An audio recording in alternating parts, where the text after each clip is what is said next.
এরশাদ যখন ক্ষমতায় তখন আমার বাবা অলি আহাদ সাহেব ভীষণ বিরোধী ছিলেন, মানে এবং তিনি আওয়াজ, তার যে স্লোগান ছিল যে অলি আহাদের এক আওয়াজ, শেষ করো সেনাপতিরাজ, খতম করো সেনাপতিরাজ।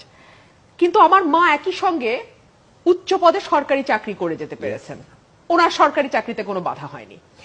আমার শৈশব কেটেছে আমার বাবাকে সারা বছর জেলে দেখে। এরশাদ সাহেব আমার বাবাকে কথায় কথা জেলে নিয়ে যেতেন।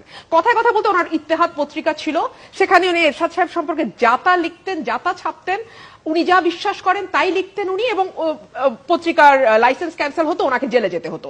কিন্তু আমার মাকে কখনো ভয় পেতে হয়নি যে জেলে আমার আব্বাকে মারা হবে বা উনি গুম হয়ে যাবেন বা ওনাকে আব্বার কোনদিন ফিরে আসবেন না। উনি রাজার হালে জেলে যেতেন, রাজার হালে জেল থেকে মুক্ত হতেন। একজন রাজবন্দী যেই সম্মান নিয়ে জেলে যায় সেই সম্মান নিয়ে জেলে যেতেন এবং ফিরতেন। একই সঙ্গে আবার যখন 21শে ফেব্রুয়ারি আসতো, বইমেলা হতো, তখন আব্বার একেবারে মানে পুরো শরীরের যে বিরাট ছবি, পোর্ট্রেট, সেটা থাকতো বাংলা একাডেমিতে। একদিকে এরশাদের সময় উনি জেল খাটছেন এরশাদ সরকারে, কিন্তু বইমেলায় আব্বার ছবিটা বড় করে থাকতো। এখন তো ভাই এক বিভৎস অবস্থা আরম্ভ হয়েছে।